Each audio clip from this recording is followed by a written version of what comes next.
காலை வேளையிலே இந்த செய்தியின் வழியாக உங்களை சந்திப்பதில் மிகுந்த சந்தோஷம். நாம் இன்னைக்கு ஒரு மிக முக்கியமான ஒரு விஷயத்தை நான் வேதத்திலிருந்து வாசித்து கொண்டிருந்த போது கர்த்தர் எனக்கு சில காரியங்களை உணர்த்தினார். அதை தான் உங்களோடு கூட பகிர்ந்து கொள்ள வேண்டும் என்று விரும்புகிறேன்.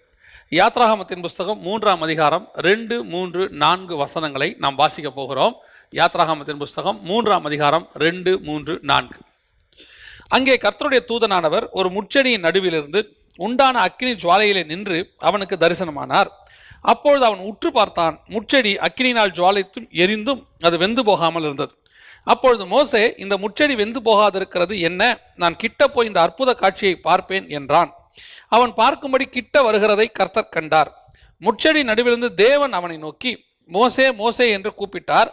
அவன், இதோ அடியேன் என்றான். இந்த வசனத்திலிருந்து தான் நாம் பார்க்க போகிறோம்.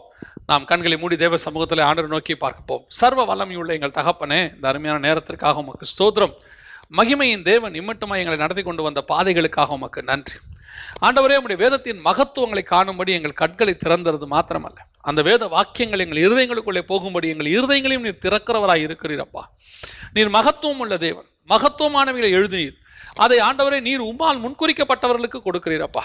எல்லாருக்கும் நீங்கள் தரதில்லை ஆண்டவரே. நீர் அப்படி முன்குறித்த ஜனங்களுக்கு இந்த வசனங்களை கொடுத்து கொண்டிருக்கிறபடினாலும் உமக்கு ஸ்தோத்திரம். இன்னும் பேசும், இன்னும் இடைபடும் ஆண்டவரே. நாங்கள் இன்னும் வேதத்தினுடைய ஆழங்களை அறிந்து கொள்ள தேவனாகிய கர்த்தர் கிருபை பாராட்டுவீராக. உடைய மகிமையுள்ள கரத்தில் எங்களை தாழ்த்துகிறோம் எங்கள் ஆண்டவர் இயேசுவின் நாமத்தில் பிதாவே, ஆமென். மோசே, இந்த சம்பவம் நம்ம எல்லாருக்கும் தெரிஞ்சதான ஒரு சம்பவம். அதாவது மோசேயுடைய ஊழிய பாதை ஆரம்பிக்கிறதை நாம் இங்கே பார்க்கிறோம். இது நம்ம எல்லாருக்கும் தெரிஞ்சது. இப்போ நம்ம மோசேயோடைய ஹிஸ்ட்ரியை குறித்தோ அல்லது இதில் இருக்கக்கூடியதான யாத்ராகமத்தினுடைய சம்பவங்களை குறித்தோ நாம் இன்னைக்கு பார்க்க போகிறதில்ல. இந்த வசனத்தை வாசித்த போது இங்கே 3 பதம் உபயோகப்படுத்தப்படுகிறது. 3 பதம் உபயோகப்படுத்தப்படுகிறது. ஒன்று, கர்த்தருடைய தூதனானவர். 4வது வசனத்தில் கர்த்தர், அதே வசனத்தில் தேவன் அப்படின்னு யூஸ் பண்ணப்படுகிறது. இந்த கர்த்தருடைய தூதனானவர், 2வது கர்த்தர், 3வது தேவன். இந்த 3 பதத்தையும் நீங்கள் பார்த்தீங்கன்னு சொன்னால் 3ம் வெவ்வேறு தன்மை கொண்டது. இந்த 3ம் வெவ்வேறு. தூதன் அப்படிங்கிற தன்மை வேறு, கர்த்தருங்கிற தன்மை வேறு, 3வது தேவன் என்கிற தன்மை வேறு. இந்த 3 தன்மையாகவும் மோசேக்கு அங்கே வெளிப்படுகிறார். இந்த 3 தன்மையும் ஒரே இடத்துல, ஒரு சூழ்நிலையில், ஒரு சம்பவத்தில் மோசேக்கு வெளிப்படுகிறார். இதைத்தான் நாம் இன்னைக்கு பார்க்க போகிறோம். இது மோசேயினுடைய அல்லது நாம் தெரிந்து கொள்ள வேண்டிய 3 ஆவிக்குரிய ஸ்டேஜஸ் அல்லது 3 நம்முடைய ஸ்பிரிச்சுவல் ஸ்டேஜஸினுடைய நிலைகள். நாம் எவ்வளோ தேவனோடு கூட நெருங்குகிறோம் என்பதனுடைய நிலை. முதலாவதாக தூரத்திலிருந்து மோசே பார்க்கிறார். தூரத்திலிருந்து அவர் ஆடு மேய்த்து கொண்டு ஓரே பர்வதம் வரைக்கும் வருகிறார். அங்கே வந்தபோது அவர் அங்கே ஒரு முட்செடியை பார்க்கிறார். அந்த முட்செடியின் நடுவிலிருந்து உண்டான அக்னி ஜுவாலையிலே கர்த்தருடைய தூதனானவர் அவருக்கு தரிசனமானார் அப்படின்றது. இந்த கர்த்தருடைய தூதன் அப்படிங்கிறது என்ன அப்படின்னு பார்த்தீங்கன்னு சொன்னால், பழைய ஏற்பாட்டு முழுக்கவே இயேசு கிறிஸ்து. நான் இப்பொழுது ஒரு காரியத்தை சொல்லிவிட்டு நான் இதுக்குள்ளே போகிறேன். இந்த திருத்துவத்தை குறித்து நமக்குள்ள நிறைய கன்ஃபியூஷன்ஸ் இருக்குது. திருத்துவங்கிற வார்த்தை கிடையாது, 3 தேவன் கிடையாது. நான் அதில் 100% ஒற்றுக்கொள்கிறேன். 3 தேவன் கிடையாது, ஒரே தேவன் தான், கர்த்தர் ஒருத்தர் தான். அதில் எந்த மாற்று கருத்தும், தேவன் ஒருவரே. ஆனால் அவர் 3 தன்மை கொண்டவர், 3 நிலைகளை கொண்டவர். அதுதான் நமக்கு புரிஞ்சுக்கணும். இந்த புரிதல் நமக்கு இல்லாததுனால தான் இவ்வளவு குழப்பங்கள், கன்ஃபியூஷன்ஸ் வருது. நம்ம 3 தேவன் என்று சொல்லுகிறதில்லை. நம்ம 3ஐயும் என்ன சொல்லுகிறோம்? ஒருவர் 3 நிலைகளாக பிரிந்திருக்கிறார். அல்லது 3 ஆள் தத்துவம் ஒருத்தருக்குள்ள இருக்கிறது. மல்டிபிள் பர்சனாலிட்டி அப்படின்னு நம்ம ஈஸியாக சொல்கிறோம் கடைசி காலத்தில். ஆனால் உண்மையிலே புரிஞ்சுக்கொள்ளணும்னா அந்த மல்டிபிள் பர்சனாலிட்டி ஒரு தேவனுக்குள்ள தான் இருக்குது. 3 நிலைகளை உடையவராக இருக்கிறார். அதே தான் நான் உங்களுக்கு சொல்கிறேன். ஒவ்வொரு காலகட்டத்திலும் தேவன் ஒவ்வொரு நிலையாக வெளிப்படுகிறார். தேவன் ஒருத்தர் தான். ஆனால் அவர் வெளிப்படும் போது அந்தந்த காலகட்டத்துக்கு அவர்களுக்கு அப்படி வெளிப்படுகிறார். அதற்கு பிறகு அவர் அடுத்த காலகட்டம் வரும்போது தேவன் வேறு விதமாய் வெளிப்படுகிறார். உதாரணமாக இந்த திருத்துவத்தை நீங்கள் பார்க்கும்போது பிதா, குமாரன், பரிசுத்த ஆவி என்று நம்ம சொல்லுகிறோம். இந்த பிதா குமாரன் என்பது உறவு. அது தேவனை குறிக்கிறதுல உறவை குறிக்கிறதான ஒரு சொல். ஆனால் தேவன் ஒரு இடத்துல பிதாவாகவும், ஒரு இடத்துல குமாரனாகவும், ஒரு இடத்துல பரிசுத்த ஆவியாகவும் தன்னை காட்டுகிறார், வெளிப்படுத்துகிறார். இதை புரிதலுக்கு பரிசுத்த ஆவியானவர் தான் உதவி செய்யணும். இது மிக முக்கியமான கோட்பாடு. இந்த 3 பேரும் நீங்க தனித்தனியா இருக்கிறதையும் பார்க்க முடியும், ஒரு இடத்துல 3 பேர் ஒன்றாக இருப்பதையும் பார்க்க முடியும். உதாரணமா யோர்தான்லேருந்து கரையேறும் போது, ஞானஸ்நானம் எடுத்துட்டு ஏறும்போது குமாரன் கரையேறுகிறார், பரிசுத்த ஆவியானவர் புறா வடிவில் இறங்குகிறார், இவர் என்னுடைய நேசகுமாரன் சத்தம் கேட்குது. இது வெளிப்படையா இருக்கு. அதற்கு பிறகு எனக்கு வெளிப்படுத்தின விசேஷத்தில் படிக்கும்போது சிங்காசனத்தின் மேல் வீற்றிருக்கிறவருடைய கையிலிருந்து புஸ்தகத்தை வாங்கினார். ஆட்டுக்குட்டியா அடிக்க வண்ணமாக இருக்கிற ஆட்டுக்குட்டியானவர் புஸ்தகத்தை வாங்கினார்னு இருக்கு. அங்க பிதாவும் குமாரனும் அங்கே வெளிப்படுகிறார்கள், தனித்தனியா இருக்கிறாங்க. அதற்கு பிறகு சிங்காசனத்திலிருந்து ஒரு நதி புறப்பட்டு பரிசுத்த ஆவியானவரை பத்தி சொல்லப்பட்டிருக்கு. ஸோ இந்த திருத்துவம் அப்படின்னு சொல்லக்கூடிய வார்த்தை இல்லை, ஆனால் உண்மை ஒரு தேவன் 3 தன்மையாக வெளிப்படுகிறார். இதை நம்ம புரிஞ்சுக்கணும். அது ஆவியானவர் தான் உதவி செய்யணும். நான் இது ஆர்கியூமெண்ட்ஸ்க்காகவே வரல, உடனே ஆர்கியூமெண்ட்டுக்கு போயிடாதீங்க. நான் இங்கே சொல்ல வந்த விஷயமே வேற. இங்கே என்ன அப்படின்னு கேட்டீங்கன்னு சொன்னா, பழைய ஏற்பாட்டில் இந்த தேவன் இஸ்ரவேலர்களுக்கு தன்னை தூதனாக தான் வெளிப்படுத்தினார், தூதனுக்குரிய தன்மையோடு தான் காட்டினார். நீங்க அந்த இடத்துல பார்த்தீங்கன்னா கர்த்தருடைய தூதனானவர் அப்படின்னு இருக்கும். இந்த தூதன் அப்படிங்கிறதான நிலை என்ன நிலை அப்படின்னு பார்த்தீங்கன்னா ஒரு டிஸ்டன்ஸ். இது வந்து தேவ ஜனங்களோடு கூட ஒரு டிஸ்டன்ஸ் மெயின்டைன் பண்ண நிலை. இந்த தூதன் என்ன செய்வாரு? தூதர்களாக இருக்கட்டும் அல்லது தூதனானவராக இருக்கட்டும் என்ன செய்வாங்க அப்படின்னு கேட்டீங்கன்னா, பழைய ஏற்பாட்டில் தேவ ஜனங்களை பாதுகாப்பதற்கென்று மாத்திரமே அவர்கள் இருந்தார்கள். இப்போ பார்வோன் சேனை துரத்திட்டு இருக்கும்போது முன்னாடி போன கர்த்தருடைய தூதனானவர் பின்னால் வந்து 2 பேரும் சேர்ந்து கொள்ளாதபடிக்கு நடுவில் என்று காப்பாத்தினார் அப்படின்னு சொல்லி பார்க்கிறோம். யாக்கோபோடு கூட கர்த்தருடைய தூதனானவர் என்ன செய்தாரு? போராடினார் அப்படின்னு சொல்லி பார்க்கிறோம். இந்த தூதனானவர் பல இடங்களில் வந்து உதவி செய்கிறார், உதவி செய்து இஸ்ரவேல் ஜனங்களை பாதுகாக்கிறார். அதனாலதான் யாக்கோபு சொல்லும் போது கூட என்னுடைய தூதனானவர் உன்னோடு கூட இருப்பாரு, அவரு கூட இருக்கிறாரு அப்படின்னு சொல்றாரு. ஆனால் இந்த தூதனுடைய நிலை என்ன அப்படின்னு கேட்டீங்கன்னு சொன்னா, பொதுவா தூதர்கள் நமக்கு எதுக்கு கொடுக்கப்பட்டிருக்கிறது அப்படின்னு கேட்டீங்கன்னு சொன்னா, வேதம் சொல்லுது பணிவிடையின் ஆவிகள்னு சொல்லப்பட்டிருக்கு. அவங்க நமக்கு உதவி செய்யறதுக்கு, வேலை செய்வதற்கு கொடுக்கப்பட்டார்கள். பணிவிடை ஆவிகள். நம்முடைய பாதங்கள் கழிடாதபடிக்கு நம்முடைய தூதருக்கு அவர் கட்டளையிடுவார் அப்படின்னு இருக்கு. நாம தேவனை ஒரு காலகட்டம் வரைக்கும் இஸ்ரவேல் ஜனங்க ஒரு உதவி செய்கிறவராக, சந்தர்ப்ப சூழ்நிலையில வந்து காப்பாற்றுகிறவராக அப்படிதான் வச்சிருந்தாங்க. அந்த தூதனுக்கும் ஜனங்களுக்கும் உறவு கிடையாது. இப்ப அவங்களுக்குள்ள இருக்கிறது என்னன்னு கேட்டீங்கன்னு சொன்னா, ஒரு உதவி செய்வதற்கு ஒரு பாடி கார்டு, அவ்வளவுதான். அதான் அவங்களுக்குள்ள இருக்கக்கூடிய ஒரு உறவு. அந்த பாடி கார்டான உறவு. அவர் உதவி செய்வாரு, இறங்குவாரு, கூட வரும். ஏன்னா இந்த தேவ ஜனங்கள் மேல அவருக்கு ஒரு திட்டம் இருக்கு. அந்த திட்டத்தை நிறைவேற்றுகிற வரைக்கும், அந்த கானான் தேசத்துக்கு அவர் போய் சேருகிற வரைக்கும் இந்த தேவ ஜனங்களை பாதுகாக்கிற பொறுப்பு அவருக்கு இருக்கு. ஆனா இந்த தேவ ஜனங்கள் அவரோடு கூட ஐக்கியமாக இருக்கவில்லை. there is a distance. அவங்க 2 பேருக்குள்ள டிஸ்டன்ஸ் இருக்குது. மோசேயுடைய வாழ்க்கை ஊழியத்தை ஆரம்பிக்கும் போது தேவனுக்கும் மோசேக்கும் இருந்த டிஸ்டன்ஸ் அதுதான். ஆரம்பத்தில் அவங்க 2 பேரும் எந்த நிலைமையில் இருக்கிறாங்கன்னா, ஒரு தூதனுக்கும் ஒரு மனுஷனுக்கும் உள்ளதான டிஸ்டன்ஸ் இதுல தான் இருக்கிறாங்க. நாம தேவனை ஒரு காலகட்டம் வரைக்கும் அப்படிதான் வச்சிருக்கிறோம். உதவி செய்கிறவராக, நமக்கு ஹெல்ப் பண்ணக்கூடிய, ஒரு ஆபத்து காலத்தில் கூப்பிடக்கூடிய, பிரயாணம் பண்ணும்போது முன்னும் பின்னுமா வரக்கூடிய. ஏன்னா இஸ்ரவேல் ஜனங்களுக்கு தூதனானவர் தான் முன்னும் பின்னுமாக வந்தார். யுத்தத்தில் உதவி செய்தார், பிரச்சனை நேரத்தில் நமக்கு உதவி செய்வதாக. தேவனை இப்ப நீங்க என்ன நிலையில வச்சிருக்கிறோம் நாம, அதான் ரொம்ப முக்கியம். ஒரு தூதனுக்குரிய டிஸ்டன்ஸ் அதுதான் நம்ம இன்னைக்கு நிறைய பேர் தேவனை மெயின்டைன் பண்றாங்க. தேவனோடு இருக்கிற ஐக்கியம், உறவு எவ்வளவு தூரத்தில் இருக்குது அப்படின்னு கேட்டீங்கன்னா, பழைய ஏற்பாட்டில் இஸ்ரவேல் ஜனங்களுக்கும் தூதர்களுக்கும் எவ்வளவு தூரம் டிஸ்டன்ஸ் இருந்துச்சோ அதே டிஸ்டன்ஸ் தான் இன்னைக்கு நமக்கும் தேவனுக்குமே இருக்குது. அப்படி நீங்க தேவனை அந்த டிஸ்டன்ஸ்ல வச்சிருக்கிறீங்க அப்படின்னு சொன்னா, உங்களுக்கும் தேவனுக்கு நடுவில் உறவு இல்லை, உங்களுக்கும் தேவனுக்கு நடுவில் ஒரு உடன்படிக்கை அல்லது உங்களுக்குள்ள ஒரு அக்ரிமெண்ட் போடப்பட்டிருக்கு. என்ன அக்ரிமெண்ட்? ஒரு தூதன் எப்படி உங்களை பாதுகாக்கிறது. இப்போ நீங்கள் ஒரு பாடி கார்டை நீங்கள் என்ன செய்கிறீங்க, நிறைய பெரிய பெரிய ஆட்கள்லாம் நீங்கள் பார்த்துருப்பீங்க. முன்னாடி பின்னாடி 4 பாடி கார்ட்ஸ் இருப்பாங்க.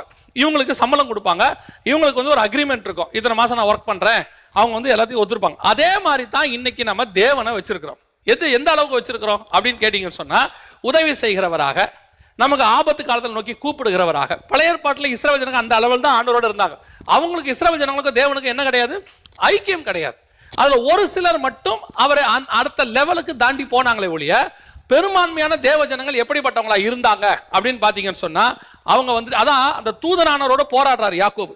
போராடி முடிச்சிட்டு அவர் அவ்வளோ க்ளோஸா வந்து எப்படி போராடினார் நம்ம ஓசியா புஸ்தகத்துல வாசிக்கிறோம். காலை பிடிச்சு கெஞ்சினார். அந்த தூரத்துல தூதனானவரோட பேசிக்கிட்டு இருந்தவர் நெருங்கி காலை பிடிச்சிட்டார். காலை பிடிச்சவன அவர் சொல்றாரு, கர்த்தரை கண்டேனுங்கிறாரு, நான் தேவனை கண்டேன், தேவனோடு கூட போராடி மேற்கொண்டான்னு இருக்கு. அப்ப அந்த டிஸ்டன்ஸ் குறைஞ்சிருச்சு பாருங்க, அவங்களுக்குள்ள இந்த டிஸ்டன்ஸ் குறைஞ்சிருச்சு. இன்னைக்கு நாமளும் எந்த அளவுக்கு தேவனோட டிஸ்டன்ஸ் இருக்கிறோம்? முதலாவதாக நமக்கும் தேவனுக்கு இருக்கிற டிஸ்டன்ஸ் என்னது? ஒரு தூதனுக்குரிய டிஸ்டன்ஸ். ஒரு வேலை அவர் நமக்கு உதவி செய்கிறவர். இன்னும் நம்ம தூதனா வேலைக்காரன் நான் சொல்ல வரல. நமக்கு இப்போ என்ன சொல்றது, நமக்கு ஒரு பெரிய பாடி கார்டு கொடுக்கப்பட்டிருக்கிறார். அந்த பெரிய பாடி கார்டு எப்படிப்பட்டவராக இருக்கிறாரு? எனக்கு ஒரு ஆவிக்குரிய திட்டம் இந்த பூமியில் இருக்குது, அந்த திட்டத்தை நிறைவேற்றுவதற்கு அவர் எனக்கு உதவி செய்கிறார். அந்த திட்டத்தை நிறைவேற்றுகிற வரைக்கும் அவர் எனக்கு பாதுகாப்பாக இருக்கிறார். பறந்து காக்கிற பட்சியை போல பாதுகாக்கிறார். எல்லாம் உண்மை. ஆனால் எனக்கும் அவருக்கும் ஐக்கியம் இல்லை, உறவு இல்லை. நான் அவர் அந்த லெவல்ல தான் வச்சிருக்கிறேன். இன்னைக்கு நிறைய பேர் தேவனை அந்த லெவலில் தான் வச்சிருக்கிறாங்க. ஒரு பயன்படுத்துகிற, ஒரு யூஸ் பண்ணி, அதாவது ஒரு ஆசீர்வாதத்தை பெற்றுக்கொள்ளக்கூடிய there is a distance. தேவனுக்கும் அவங்களுக்கு நடுவில் ஒரு டிஸ்டன்ஸ் இருக்குது. அது எந்த அளவுக்கு இருக்குது? தேவைக்கு மட்டும் தேவனை வச்சிருக்கிறாங்க. அந்த தேவை சந்திக்கப்படுற வரைக்கும் தேவன்கிட்ட நல்லா இருப்பாங்க. அந்த தேவை சந்திக்கப்பட்ட பிறகு அதோட அவ்வளோதான். இப்போ நீங்கள் சிலர்லாம் பாருங்க, குழந்தை இல்லாத வரைக்கும் 40 நாள் உபவாச ஜெபம்லாம் இருப்பாங்க. ரெகுலராக சர்ச்சுக்கு வருவாங்க. வந்து ஊழியக்காரங்க என்ன சொல்கிறாங்களோ அதெல்லாம் அப்படியே கேட்பாங்க, எல்லாம் செய்வாங்க. அந்த காரியம் நடந்து முடிந்த உடனே, ஒரு குழந்தை பிறந்த உடனே, அதுக்கப்புறம் தேவனுக்கும் அவங்களுக்கு இருக்கிற உறவு பார்த்தீங்கன்னா அப்படியே கொஞ்சம் கேப் விழுந்துரும். அப்போ கேட்டு பாருங்களேன், என்ன நீங்கள் அதுக்கப்புறம் வரதே இல்லை, சர்ச் பக்கமே வரதில்லை. அப்புறம் அவங்க சொல்லுவாங்க, இந்த பிள்ளையோடைய டைம் எல்லாம் சரியாக இருக்குது. திருப்பி அந்த பிள்ளைக்கு என்றைக்கோ ஒரு உடம்பு சரியில்லை, ரொம்ப சீரியஸ் ஆகுது, திருப்பி எங்கே வருவாங்க? சர்ச் பக்கம் ஓடி வருவாங்க. ஊழியக்காரத்தை வந்து எப்படியாவது ஜோம் பண்ணும். அப்போ ஊழியக்காரர், இப்போ நாங்கள் என்ன பண்ணுவோம்? சிலர் ஜோம் பண்ணுவாங்க. தேவன் என்ன நினைப்பாரு? அப்போ தேவனுக்கும் அவங்களுக்கும் எந்த அளவில் இருக்குது? பழைய ஏற்பாட்டில் இஸ்ரவேல் ஜனங்களுக்கும் அந்த தூதனுக்கும், தூதனானவரா அவங்களுக்கு எந்த அளவுக்கு அவர் நின்று உதவி செஞ்சாரோ அந்த அளவுக்கு தான். இது போதும் நீங்க நினைச்சீங்கன்னா இருக்கலாம். இது ஒரு டிஸ்டன்ஸ். இஸ்ரவேல் ஜனங்க அப்படிதான் இருந்தாங்க. தேவைக்கு மட்டும் தேவனை நோக்கி பார்ப்பாங்க, தேவை கிடைக்காது முறுமுறுப்பாங்க அவங்க. ஏன்னா அந்த அளவுக்கு தான் வச்சிருந்தாங்க. என்னப்பா இந்த வேலை இன்னும் முடியலையே, இன்னும் தண்ணி வரலையே, இன்னும் சாப்பாடு வரலையே, ஏன்னா எதிரிகள் துரத்திக்கிட்டு வராங்களே, நீங்க ஒன்றும் செய்ய மாட்டீங்களா? இது யாருடைய வேலை? நம்ம ஒரு ஆளை ஃபிக்ஸ் பண்ணி வச்சிருக்கிறோம். இப்போ அவரை கொண்டு வந்துட்டு தண்ணி விட சொல்லியிருக்கிறோம், அவர் தண்ணி கொடுக்கல. ஏன்பா இன்னும் காலையில் தண்ணி வரல? ஒரு முறுமுறுப்பு, ஒரு சண்டை. ஒருத்தரை நம்ம டிஃபன் ஆர்டர் கொடுத்துருக்குறோம், காலையில் கொஞ்சம் லேட் ஆகுது, உடனே என்ன செய்யறோம்? ஃபோன் பண்ணி, ஏன் இன்னும் டிஃபன் வரல? 9 மணி சொன்னீங்க, ஏன் இன்னும் வரல? ஒரு முறுமுறுப்பு. ஆனால் இதே நேரத்தில் வீட்டில் ஒரு உறவு இருக்கும்போது ஒரு தண்ணி வரல அப்படின்னா அந்த தண்ணி எல்லாருக்குமே தான் வரல. எல்லாரும் என்ன பண்ணுவோம்? அந்த தண்ணி வரதுக்கு என்ன செய்யணுமோ அதை செய்வோம். இப்போ டிஃபன் லேட் ஆகுது, உடனே நம்ம என்ன செய்வோம்? எல்லாருக்கும் டிஃபன் லேட் ஆகுது, நம்ம அந்த ஹோட்டல்காரனை மிரட்டுற மாதிரி வீட்டில் என்ன செய்ய மாட்டோம்? மிரட்ட மாட்டோம். நம்ம என்ன செய்வோம்? ஏன் டிஃபன் லேட் ஆச்சுன்னு காரணத்தை பார்ப்போம். உடனே நம்ம அது சரி பண்ணுறதுக்கு என்ன பண்ணுமோ அதை யோசிப்போம். அதை தான் நான் சொல்ல வரேன். இப்போ அவங்களுக்கு தேவனுக்கும் இந்த டிஸ்டன்ஸ் எப்படி? தூதனுக்கும் ஒரு மனுஷனுக்கும் உள்ள டிஸ்டன்ஸ். இதை இன்னைக்கும் ஆவிக்குரிய வாழ்க்கையில் நம்ம மெயின்டைன் பண்ணிட்டு இருக்கிறோன்ற பெரும்பான்மையானவங்க அதை தான் செஞ்சுட்டு இருக்கிறோம். எதை செஞ்சுட்டு இருக்கிறோம்? ஒரு தேவைக்காக மட்டும், ஒரு தேவை நிறைவேற வரைக்கும் தேவன்கிட்ட போயிட்டு எல்லா வேலையும் செய்யறது. அந்த ஒரு காரியம் கொஞ்சம் டிலே ஆகுது, அந்த தேவை நிறைவேறவில்லை அப்படிங்கிற சிச்சுவேஷன் வரும்போது நம்ம என்ன பண்றோம்? உடனடியாக ஒரு முறுமுறுப்பு வருது. உடனே ஆண்டவரை பத்தி என்ன இந்த ஆட்கள் அந்த தேவை நிறைவேறின உடனே சபைக்கு வரதை நிறுத்துறது. ஒரு சிலர்லாம் சபைக்கு வந்து ஒரு தேவைக்காக வராங்க, கூட்டிட்டு வராங்க, அந்த தேவை நடக்கல, அவங்க அதுக்கப்புறம் சபைக்கு வரமாட்டாங்க பாருங்க. அவங்க அப்ப சபைக்கு அவங்க எதுக்கு வந்திருக்கிறாங்க? ஒரு தேவைக்காக வந்தாங்க, அது நடக்கல, அதுக்கப்புறம் அவங்களுக்கும் தேவனுக்கும் உறவு இல்லை. அதை தான் நான் சொல்ல வரேன். இது ஒரு தூதனுக்கு உண்டான உறவு. இப்போ மோசே அடுத்த வசனத்தை நல்ல அழகா இருக்கு பாருங்க. அவன் பார்க்கும்படி கிட்ட வருகிறதை கர்த்தர் கண்டார். இப்போ ஏன் இந்த இடத்துல கர்த்தர் பதம் யூஸ் பண்ணப்படுது?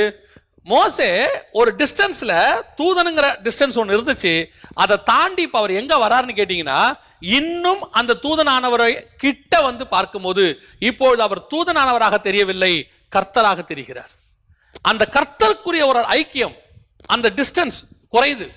நீங்க எவ்வளவுக்கு எவ்வளவு தேவனோட சேர்றீங்களோ அவ்வளவுக்கு அவ்வளவு நீங்கள் தேவனை பற்றிய உண்மைத்தன்மையை புரிஞ்சு கொள்ள ஆரம்பிப்பீங்க. இந்த கர்த்தருங்கிறது எப்போ வருது? புதிய ஏற்பாட்டு காலத்துல தான் அவர் கர்த்தராக வெளிப்பட்டார், தேவனாக வெளிப்பட்டார். இன்னைக்கும் இஸ்ரவேல் ஜனங்களுக்கு அவர் தீர்க்கதரிசியாக இருக்கிறார். இன்னைக்கும் பல மதஸ்தருக்கு அவர் தீர்க்கதரிசியா பார்க்கறாங்க. ஆனா நீங்களும் நான் அவர் எப்படி பார்க்கிறோம்? கர்த்தராக பார்க்கிறோம், கர்த்தராகிய இயேசு கிறிஸ்து. ஏன் நம்ம அப்படி பார்க்கிறோம்? அவங்களுக்கும் தேவனுக்கும் இருக்கிற டிஸ்டன்ஸை விட நமக்கும் தேவனுக்கு இருக்கிற டிஸ்டன்ஸ் குறைவு. நாம இன்னும் நெருங்கி வந்திருக்கிறோம், கிட்ட வந்திருக்கிறோம். கிட்ட வரும்போது அவர் கர்த்தராக தெரிவார். இந்த கர்த்தரா வரும்போது அவர் என்ன செய்வாரு? தூதனா இருக்கும் போது பாதுகாத்தாரு, சாப்பாடு கொடுத்தாரு, தண்ணி கொடுத்தாரு, எல்லாம் கொடுத்தாரு. ஆனா கிட்ட வரும்போதுதான் இந்த சாப்பாடு, தண்ணி இதையெல்லாம் தாண்டி அந்த சீஷர்களுக்கும் அவருக்கும் உள்ள டிஸ்டன்ஸ், இஸ்ரவேல் ஜனங்களுக்கும் இயேசுக்கும் உள்ள டிஸ்டன்ஸுக்கும் சீஷர்களுக்கும் தேவனுக்கும் உள்ள டிஸ்டன்ஸ் பாருங்களேன். இப்ப சாப்பாடு இருக்குதோ இல்லையோ, இப்போ தோமா என்ன வார்த்தை சொல்றா தெரியுமா? லாசரோ விஷயத்துல போய் பார்க்கலாம் வாங்க, லாசரோ நம்ம உயிரோட எழுப்ப போறோம்னு சொல்லிட்டு போவார். போகும்போது தோமா சொல்ற வார்த்தை, வாருங்கள் அவரோடு கூட சாவோம். நான் வரல, உங்க கூட சாக வரமாட்டேன்னு சொல்லல, நீர் வாழ்ற இடத்துல நான் வாழ்வேன், நீர் சாகிற இடத்துல நான் சாவேன். இதுதான் அந்த டிஸ்டன்ஸ் மாறுறது. இப்போ அவரை எதுக்கு அவங்க பின்பற்றல? சாப்பாட்டுக்காக பின்பற்றல, தண்ணிக்காக பின்பற்றல, இப்போ அவரை கர்த்தராக பின்பற்றுகிறார்கள். ஜனங்க என்ன சொல்றாங்கப்பா? தீர்க்கதரிசி என்று சொல்றாங்க. ஜனங்க என்ன சொல்றாங்க? மரியாளின் மைந்தன். ஜனங்க என்ன சொல்றாங்க? தச்சனின் மகன். நீங்கள் என்ன சொல்லுகிறீர்கள்? நீர் உன்னதமான தேவனுடைய குமார். ஏன்? அவங்கள விட நான் கிட்ட வந்திருக்கிறேன், அவங்களோட நான் நெருங்கி வந்திருக்கிறேன். இப்ப நான் நெருக்கமா தேவனோட இருக்கிறேங்கிறதுக்கு என்ன அடையாளம்? நான் இவர்கள் தேடுகிற விதமாய் தேட மாட்டேன். நான் தேடுகிறதுல டிஃபரன்ஸ் இருக்குது. என் பார்வையில என் தேவனை பார்க்கறதுல வித்தியாசம் இருக்கு. என்ன இருக்கு தெரியுமா? அவர் என் கர்த்தர். அவர் கர்த்தத்துவம் தோளின் மேல் இருக்கிறத நான் பார்ப்பேன். அவர் எனக்கென்று கொடுக்கப்பட்ட பாலகன். அவர் எனக்காக மரித்தார், எனக்காக உயிர்த்தார். இப்ப நான் அவரை பார்க்கிறது எப்படி தெரியுமா? பிள்ளை தகப்பனை பார்க்கிறதை போல நான் பார்ப்பேன். என் தகப்பன் எனக்கு செய்தாலும் செய்யாவிட்டாலும், பொல்லாதவர்களாகி நீங்கள் உங்கள் பிள்ளைகளுக்கு நல்ல ஈவுகளை செய்யும் போது என் தகப்பன் செய்வது அதிக நிச்சயம். ஒருவேளை அவர் செய்யாவிட்டாலும் கூட அவர் எனக்கு தகப்பன். அதை எந்த மாற்று கருத்தும் இல்லை. நேற்று ஒரு இன்டர்வியூ பார்த்தேன். இன்டர்வியூ பார்க்கும்போது ஒரு மோசமான தகப்பனை குறித்து போட்டிருக்கு. அந்த தகப்பன் அந்த பிள்ளைகளையும் அந்த மனைவியையும் நடுத்தருவில் விட்டுட்டு போயிட்டார். போன பிறகு அவர் வேறொரு திருமணம் செய்து கொண்டு போய்விட்டார். போன பிறகு அந்த அந்த அந்த பையன்கிட்ட கேட்குறாங்க, உங்களுக்கு என்ன வேணும்? எங்கள் அப்பா வேணும் எனக்கு. ஏன் உனக்கு உங்கள் அப்பா வேணும்? அவர் தான் இப்படி போயிட்டாரே. என் தகப்பன் கெட்டவனாக இருக்கலாம், ஆனால் அவர் திருந்தி வருவார் என்று நான் எதிர்பார்க்கிறேன். ஏன்? அவருக்கு வேணா நான் வேணாம இருக்கலாம், எனக்கு என் தகப்பன் வேணும். இப்படிப்பட்ட ஒரு தகப்பன் இருக்கும்போது ஒரு பிள்ளை தன் தகப்பனை இப்படி நேசிப்பானால், ஒரு நல்ல தகப்பனை வைத்திருக்கிற நீங்களும் நானும் எப்படி நேசிக்கணும் அந்த தகப்பனை? தன்னை தேடாத, தன்னை பற்றி கவலைப்படாத, விட்டு விட்டு இன்னொரு வாழ்க்கையை அமைத்துக் கொண்ட தகப்பனுக்கே இவ்வளவு நல்ல ஒரு குமாரன் கிடைப்பானால், நமக்காக ஜீவனையே கொடுத்த தகப்பனுக்கு நாம் எப்படிப்பட்ட குமாரர்களாக இருக்கிறோம்?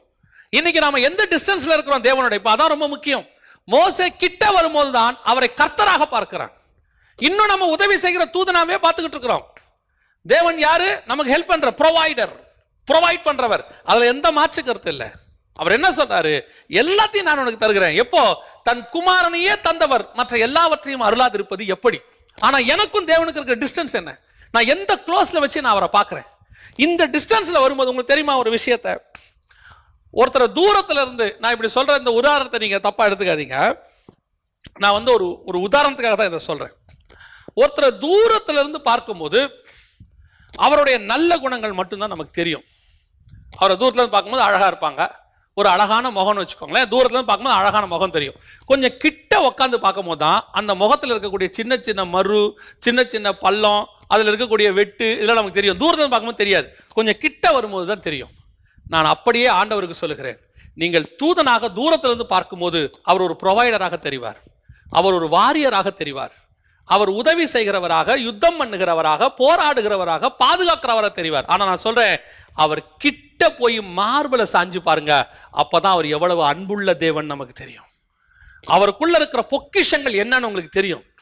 அவர் சின்ன சின்ன விஷயத்துல அவர்கிட்ட இருக்கிற தாழ்மை, அவர்கிட்ட இருக்கிற அன்பு, அவர்கிட்ட இருக்கக்கூடியதான நீடிய பொறுமை எல்லாத்தையும் நீங்க கத்துக்க முடியும். அந்த கிட்ட எவ்வளவுக்கு எவ்வளவு தேவனை நெருங்குறீங்களோ அவ்வளவுக்கு அவ்வளவு அவருடைய காரியம். இப்ப பாருங்க, மோசே கீழே இருந்து பார்த்தபோது தூதனானவரா தெரிஞ்சார். ஆனா அதே மோசே மலை மேல ஏறி போய் 2வது ஸ்டேஜுக்கு போறாரு. கர்த்தரை பார்க்க போறாரு. தேவன் என்ன வர சொல்லி இருக்கிறாரு, நான் போறேன்னு சொல்லி அவர் போறாரு. அந்த ஸ்டேஜுக்கு போகும்போது என்ன ஆகுது தெரியுமா? இப்போ முச்செடியில தூதனானவரை பார்த்தபோது அந்த முச்செடியில ஒரு அக்கினி இருக்கு, அந்த அக்கினி சுவாலை இருக்கு. அந்த அக்கினி சுவாலை மோசேயை ஒண்ணுமே பண்ணல. மோசே பார்க்கிறாரு, ஆச்சரியப்படுறாரு, அது எப்படி செடி வெந்து போகாம இருக்குது, அதோட முடிஞ்சிருச்சுன்னு வச்சுக்கோங்களேன். ஆனா மலை மேல ஏறி தேவனோட 40 நாள் இருந்துட்டு வரும்போது வசனம் சொல்லுது, அவருடைய முகம் பிரகாசித்தது. ஏன்? அன்னைக்கு பார்த்த அக்கினிக்கும் அன்னைக்கு பார்த்த கர்த்தருக்கும் இன்னைக்கு பார்க்கிற கர்த்தருக்கும் வித்தியாசம் இருக்கு. அன்னைக்கு மோசேக்கும் தேவனுக்கும் நடுவில் ஒரு பெரிய டிஸ்டன்ஸ் இருந்துச்சு. அது போக போக அந்த டிஸ்டன்ஸ் குறைய குறைய தேவனுடைய முகத்தின் பிரகாசம் என் மேல் வீசும். தேவனுடைய அன்பு எனக்குள்ளே காணப்படும். தேவனுக்குள்ள இருக்கக்கூடியதான தாழ்மை எனக்குள்ளே வரும். தேவன் மேல இருக்கக்கூடியதான உலக பற்றில்லாமை எனக்குள்ள வரும். அதுதான் தேவ சாயலாக மாறுதல். நான் எப்ப அவரை கர்த்தரா பார்க்க ஆரம்பிக்கிறேனோ அப்ப எனக்குள்ள அந்த சேஞ்சஸ் வர தொடங்கும்.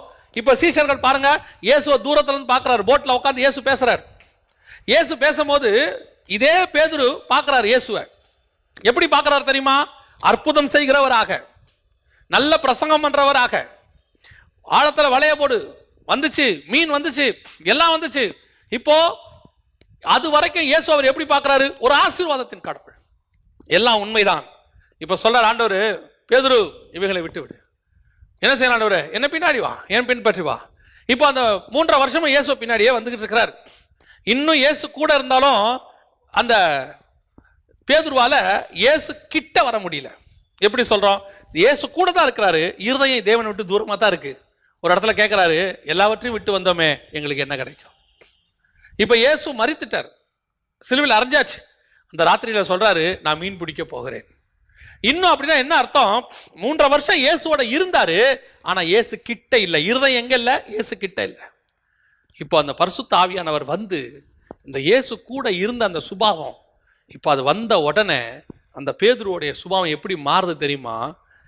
ஒரு மீன் வேணும்னு சொல்லி ஆசைப்பட்ட பேதுரு, எல்லாவற்றையும் விட்டு வந்தேனே, எனக்கு என்ன கிடைக்கும்னு கேட்ட அந்த பேதுரு இப்போ சொல்றாரு, தைரியமா சொல்றாரு, வெள்ளியும் பொன்னும் என்னிடத்தில் இல்லை, என்னிடத்துல இயேசு இருக்கிறார், அது போதுங்கிற சாட்டிஸ்ஃபேக்ஷனுக்கு வரார்.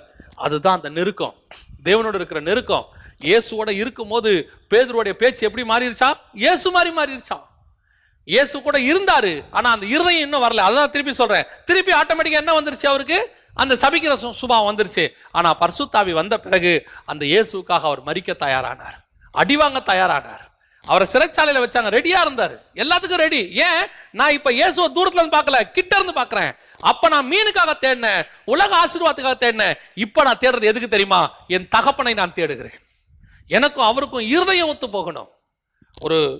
ஒரு மாப்பிள்ளையும் பொண்ணையும் பார்க்கும்போது ஃபர்ஸ்ட் என்ன சொல்லி பார்ப்பாங்க தெரியுமா? வெளியரங்கமான காரியங்களை தான் பார்ப்பாங்க. எப்படி பார்ப்பாங்க? பொண்ணு என்ன படிச்சிருக்கு, பையன் என்ன படிச்சிருக்கிறாரு, பொண்ணு என்ன உயரம், பையன் என்ன உயரம், அவங்க 2 பேரும் எப்படி இருக்கிறாங்க, இதெல்லாம் குடும்பங்கள் எப்படி, இதெல்லாம் தான் பார்ப்பாங்க.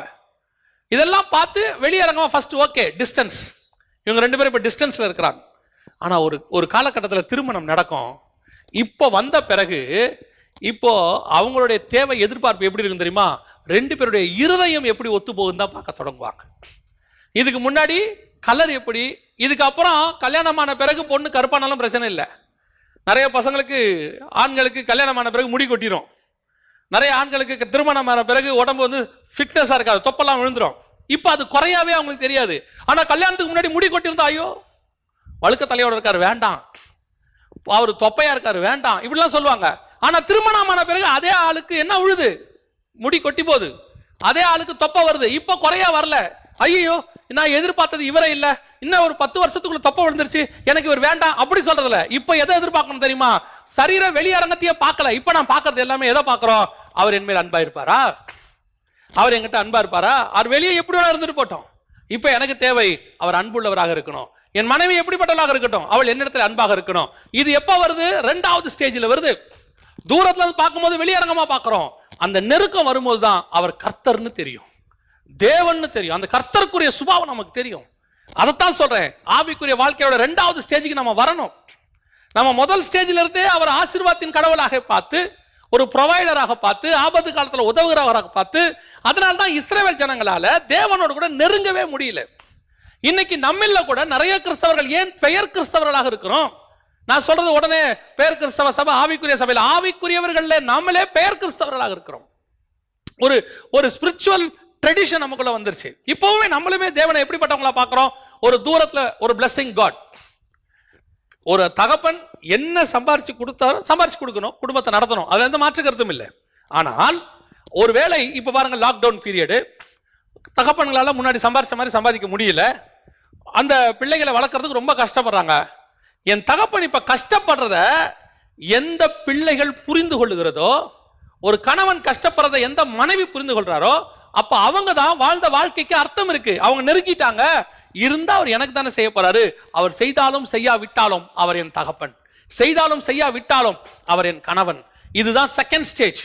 அடுத்த ஸ்டேஜுக்கு வரக்கூடிய நிலை இதுதான். இப்ப நம்ம அந்த நேஜுக்கு வந்திருக்கிறோமா? தேவன் அந்த நெருக்கத்துக்கு வந்திருக்கிறோமா?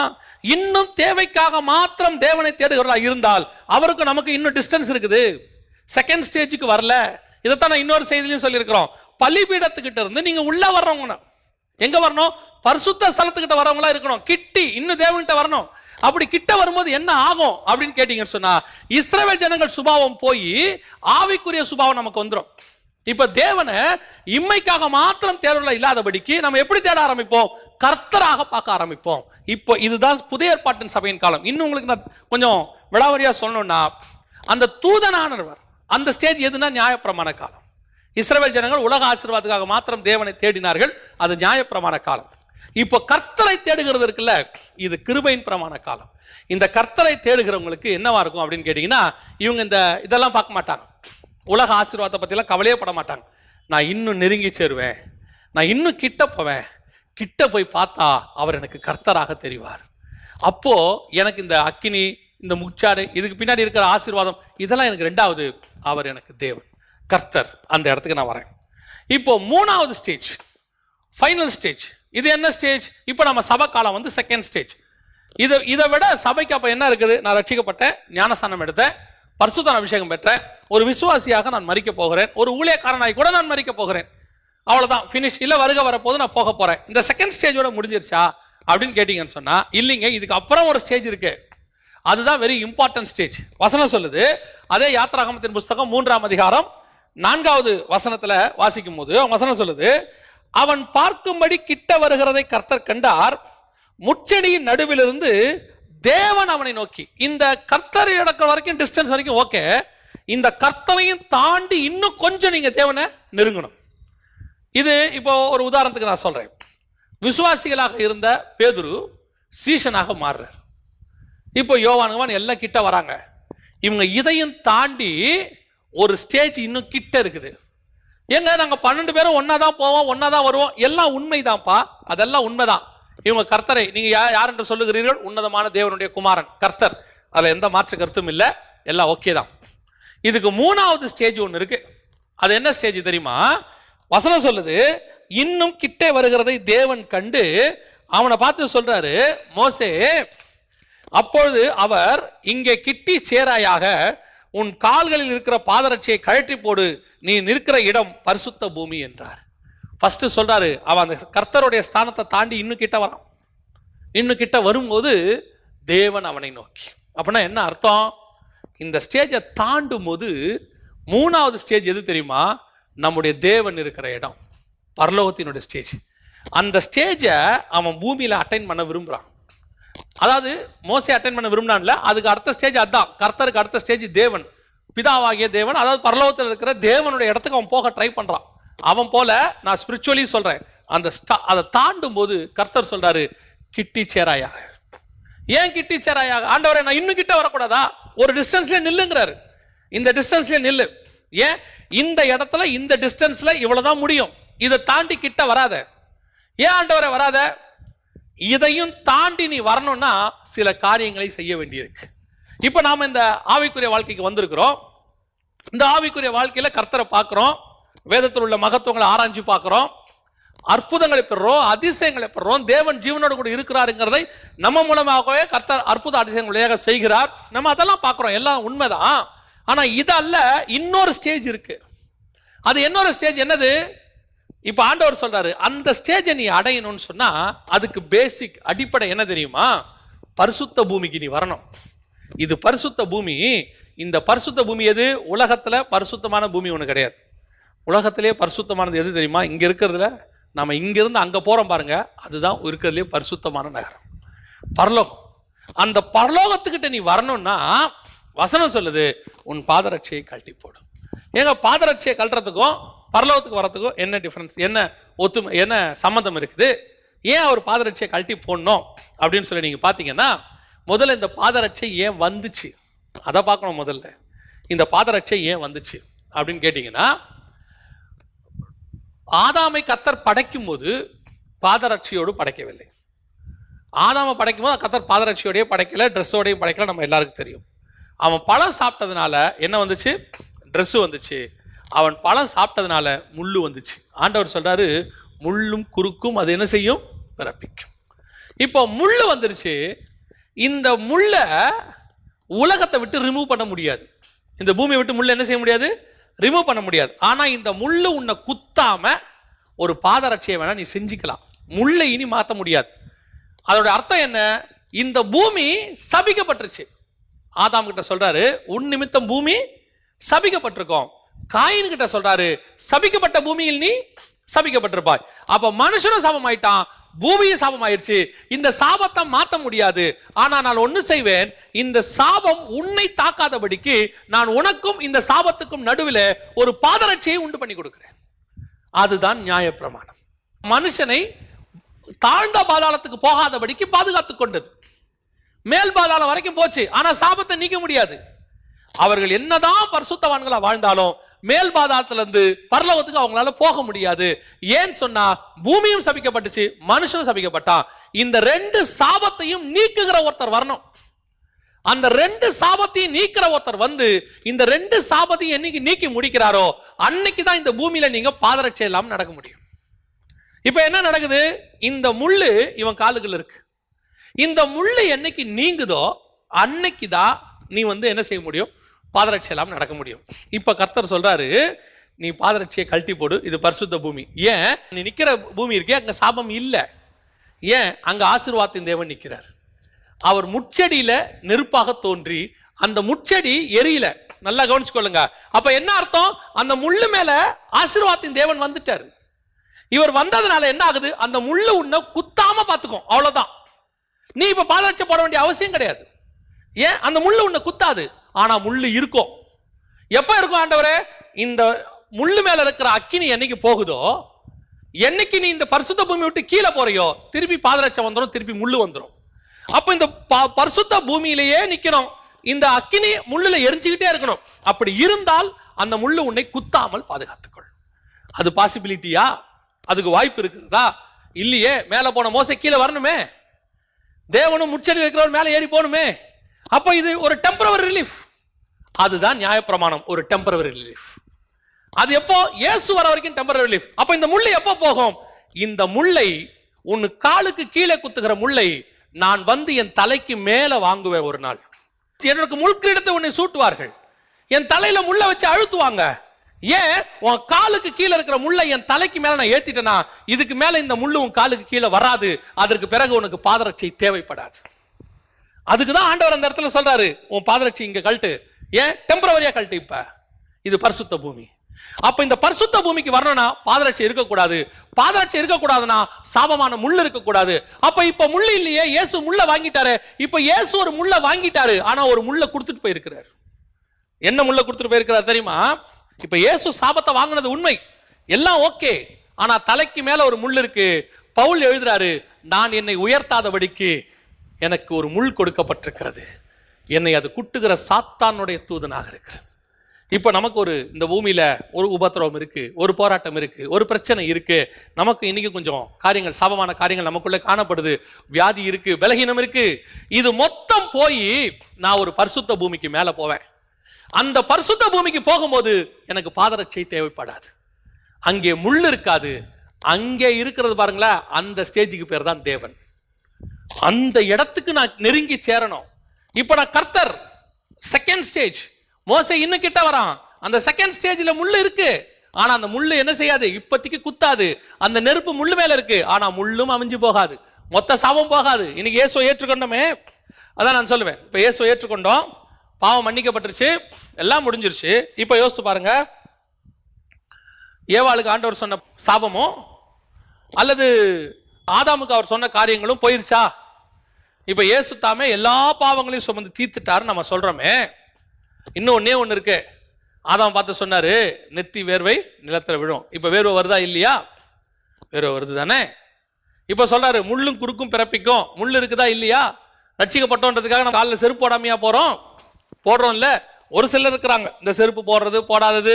இது வந்து இந்த செய்திக்கு தேவையான எனக்கு தெரியாது. ஆனால் ஒன்று மட்டும் இந்த கடைசி காலத்தில் எனக்கு அது சொல்லணும்னு நான் விரும்புறேன். இந்த கடைசி காலத்தில் நடக்கிற ஒரு சம்பவம் என்னன்னா, கிறிஸ்தவத்தில் உள்ளான ஆவிக்குரிய காரியங்களை பேசுவதை விட்டுவிட்டு வெளியரங்கமான காரியங்களை பிடித்துக்கொண்டு தர்க்கித்துக் கொண்டிருக்கிற கூட்டம் ஒன்று இருக்கிறது.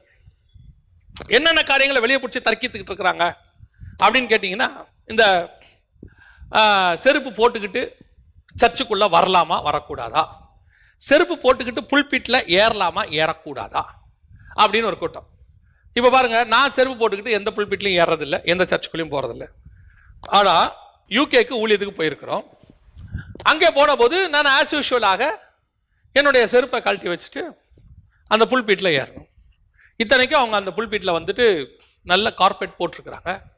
அப்போ போகும்போது பாஸ்டர் சொன்னார், பாஸ்டர் நீங்கள் அந்த ஷூவை போட்டுக்கோங்க அப்படின்னாரு. அப்போது நான் சொன்னேன், இல்லை எனக்கு புல்பிட்டில் ஷூ போட்டு ஏறி பழக்கம் இல்லை, எனக்கு அது வேண்டாம் அப்படின்னு.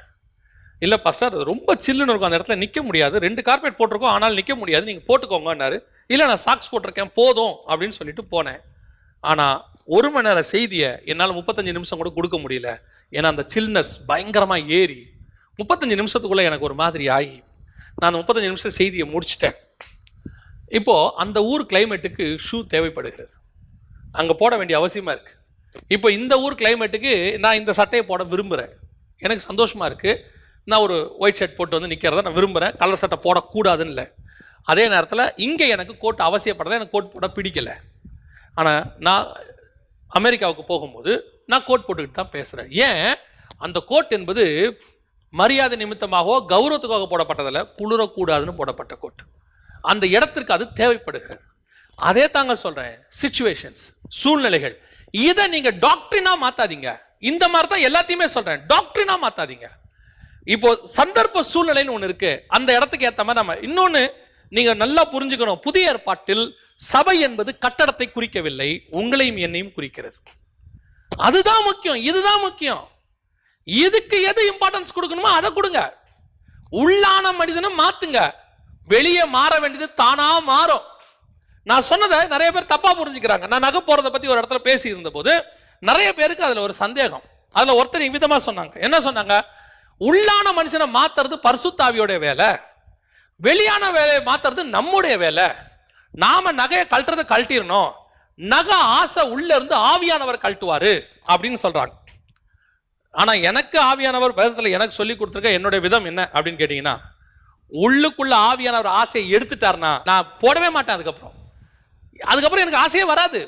நான் வெறும் நகைக்கு மட்டும் இல்லை, அது பட்டு புடவையா இருக்கட்டும், அல்லது காஸ்ட்லி ட்ரெஸ்ஸாக இருக்கட்டும், அது விலை உயர்ந்த கார்களாக இருக்கட்டும், வாட் எவர் இட் இஸ், பொருளாசையாக இருக்கட்டும், உள்ள இருந்து போயிருச்சுன்னா வெளியே தானாவே போயிடும். நீ வெளியே எடுன்னு ஃபோர்ஸ் பண்ணி ஒருத்தனுக்கு பிரசங்கம் பண்ணி அவன் பிரசங்கத்தை கேட்டு எடுத்துட்டான், உள்ளுக்குள்ள எடுக்கலன்னு வச்சுக்கோங்க. நான் இன்னும் சொல்லுவேன், ஆவியானவர் அவனுக்குள்ள கிரியை செய்ய முடியாம போறதுக்கு காரணமே இந்த பிரசங்கமா கூட இருக்கும். அவன் என்ன செய்வான்? மனுஷ வார்த்தையா பார்த்துக்கிட்டு சே இப்படி போயிருச்சே, எல்லாரும் போடுறாங்களேன்னு.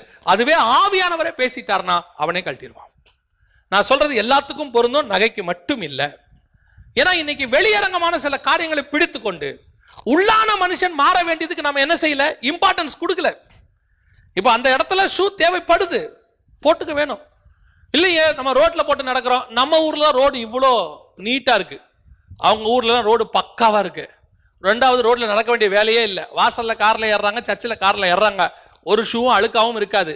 நான் இப்பவும் சொல்றேன், ஷூ போறது சரியா தப்பாங்கிறதுக்கு கான்செப்ட் வரல, அந்த சிச்சுவேஷனுக்கு அது தேவைன்னா போட்டுக்கோங்க. இப்ப போய் நான் ஷூ போட மாட்டேன்னு வைராகியமா நின்று அவங்களுக்கு போக வேண்டிய வார்த்தையை கொடுக்கல பாருங்க. அதைத்தான் நான் சொல்ல வரேன். இப்போ நம்ம இந்த இடத்துக்கு வருவோம். இப்போ 3வது ஸ்டேஜுக்கு நம்ம வரணும். அந்த ஸ்டேஜ் இந்த பூமியிலே கிடையாதுங்க. இந்த பூமியில முள் இருக்கு, இந்த பூமியில இன்னும் வேர்வை இருக்கு, இன்னும் பிள்ளை பேரு அப்போ வழி இருக்கு. அப்போ இயேசு இதெல்லாம் தீக்கலையா? இதெல்லாம் நல்லா தெரிஞ்சுக்கொள்ளுங்க, இதெல்லாம் இங்க தீர்றதில்ல. 3வது ஸ்டேஜ் வரும்போது அங்க போயிடுவோம். அங்கே செருப்பு தேவைப்படாது, அது பரிசுத்த பூமி, அங்க முள் இருக்காது. அதைத்தான் சொல்றாரு, அது தேவன் இருக்கிற இடம், ஒருவரும் சேரக்கூடாத ஒளியிலே வாசம் பண்றவர் இருக்கிற இடம். அந்த ஸ்டேஜுக்கு தான் மோசே இன்னும் கிட்ட போறாரு. ஃபர்ஸ்ட் தூரத்துல இருந்து தூதன், 2வது கிட்ட போனா கர்த்தர், இன்னும் தாண்டினா தேவன். அந்த ஸ்டேஜுக்கு போறாரு. இப்ப தேவனுக்கு கர்த்தருக்கு டிஃபரன்ஸ் இருக்கா? கண்டிப்பா இருக்கு. ஆதியாகமத்தின் புத்தகம் 1ஆம் அதிகாரம் 1ஆம் வசனத்துல இருந்து 2ஆம் அதிகாரம் 4ஆம் வசனம் வரைக்கும் வாசிச்சு பாருங்க.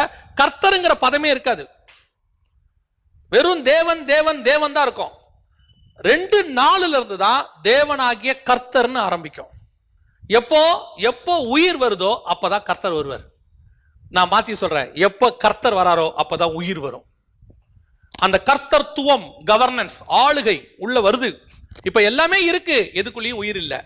மனுஷன் மண்ணுல ரெடி ஆயிட்டான், இன்னும் அவனுக்குள்ள என்ன இல்ல, உயிர் இல்ல. விதை இருக்கு, இன்னும் என்ன செய்யல, முளைக்கல.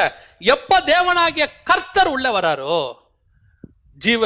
ராசியில ஜீவ சுவாசத்தை ஊதினார், அவன் ஜீவாத்மாவானான். அந்த விதை முளைக்க ஆரம்பிச்சிருச்சு. அப்ப இந்த பூமிக்குரிய ஸ்டேஜ் நீங்க எந்த லெவலுக்கு போனாலும் செகண்ட் ஸ்டேஜ், அந்த கர்த்தர் ஸ்டேஜ். இப்போ 3வது ஸ்டேஜ் ஒன்னு இருக்கு, ஒருவரும் சேரக்கூடாத ஒளியில வாசம் பண்ற பரலோகத்தினுடைய ஸ்டேஜ். அது பரிசுத்த பூமி, அங்க செருப்பு தேவைப்படாது, அங்க முள் இல்ல, அங்க வேர்வை இல்ல. அந்த ஸ்டேஜுக்கு நீங்க வரணும். அதான் மோசே இன்னும் கிட்ட வருகிறதை கர்த்தர் கண்டு வராத, ஸ்டாப். ஏன் இந்த இடத்துல இதுக்கு மேல வர முடியாது உன்னால, இதுக்கு மேல வந்தா அந்த நெருப்பு உன்னை என்ன செஞ்சிடும்? சுற்றும், நீ செத்து போயிருவ. அதனாலதான் அவரை கண்ட ஒருவனும் உயிரோடு கூட இருந்ததில்லை. ஒரு டிஸ்டன்ஸ் வரைக்கும் தேவனோட கூட என்ன பண்ண முடியும்? பழக முடியும். இப்ப அடுத்த டிஸ்டன்ஸ்க்கு நான் போகணும். அப்ப போகவே முடியாதா? போகலாம். அடுத்த டிஸ்டன்ஸ்க்கு போகணும். அதுக்கு தான் இந்த இன்சிடென்ட்டை சொல்லி வச்சிருக்கிறாரு. நீ வெறும் தூதனோடையும் கர்த்தரோடையும் என்ன பார்த்து விட்டுறாத. எனக்கு இன்னொரு ஸ்டேஜ் இருக்கு. என்ன ஸ்டேஜ் இருக்கு? தேவனுடைய ஸ்டேஜ் இருக்கு, பரலோகத்தினுடைய ஸ்டேஜ் இருக்கு. அதுக்கும் வா, கிட்ட வா. அப்ப எங்க கிட்ட வருது? வெளிப்படுத்தின விசேஷம் 4ஆம் அதிகாரத்துல ஆண்டவர் யோவானை பார்த்து சொல்றாரு, இங்கே ஏறி வா. இப்ப எங்க கூப்பிடுறாரு தெரியுமா? அவன் ஏறி போயிட்டு பார்க்கறான். அந்த இடத்துல வசனம் சொல்லுது, சிங்காசனத்தின் மேல் வீற்றிருக்கிறவரை கண்டேன். நீடித்து ஆயுசுள்ளவர் சிங்காசனத்தின் மேல் வீற்றிருந்தார். இவர் யாரு?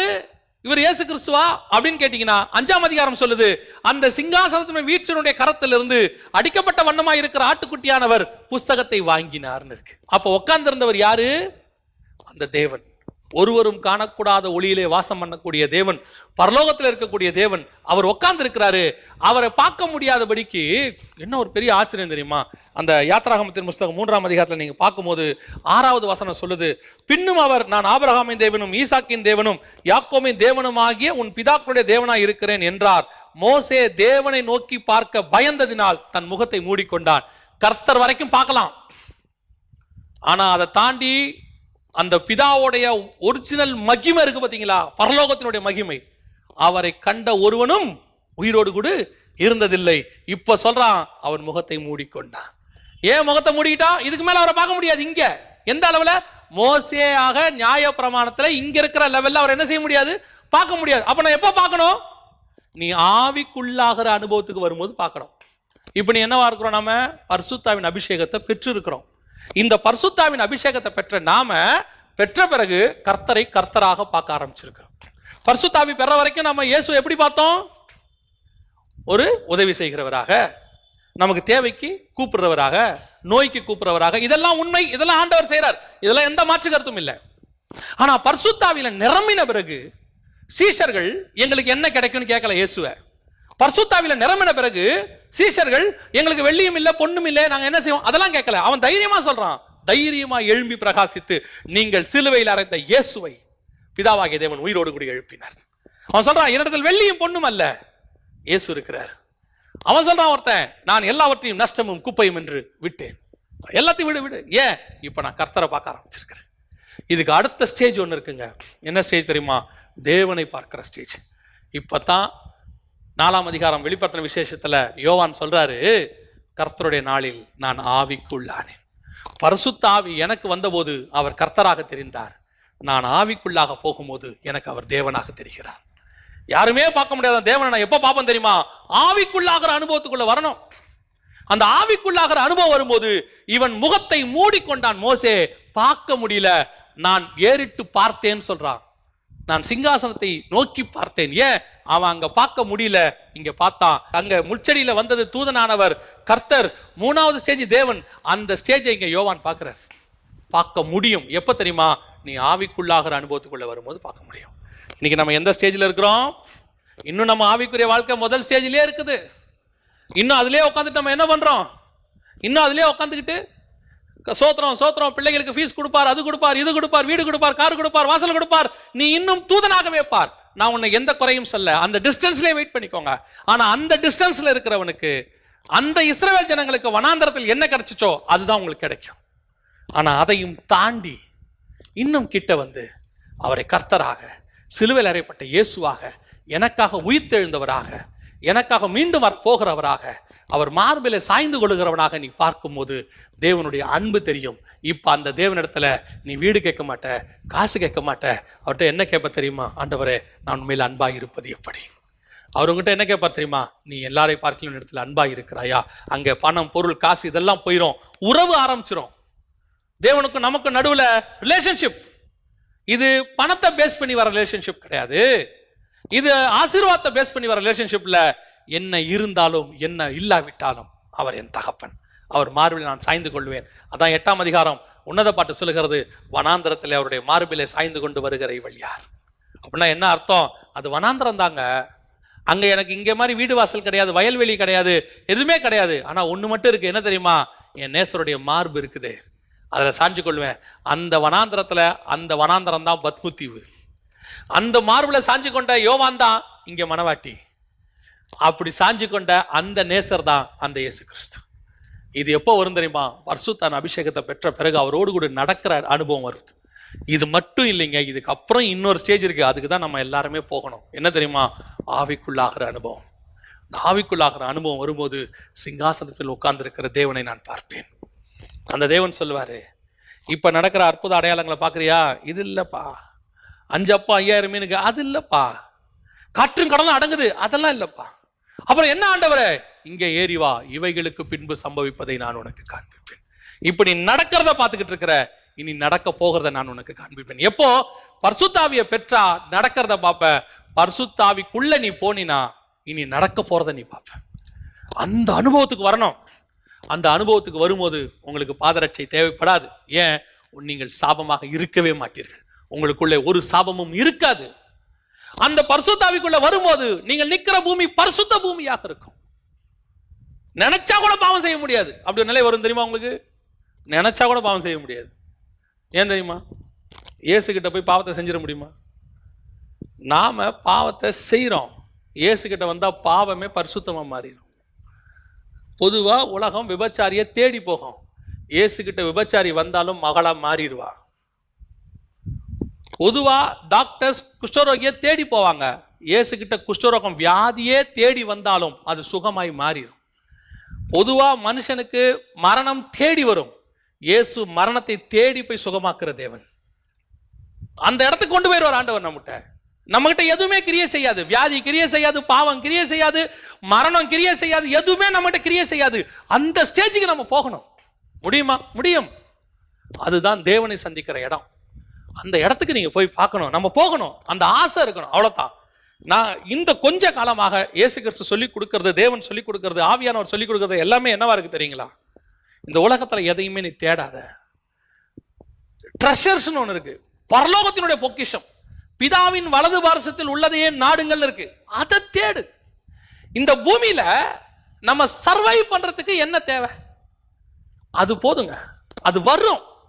பரலோகம் அதை கூட ப்ரொவைட் பண்ணாத பரலோகம்லாம் கிடையாது. அதெல்லாம் பரலோகம் ஈஸியா கொடுக்கும். நம்முடைய வாஞ்சை எதுவா இருக்கணும் தெரியுமா?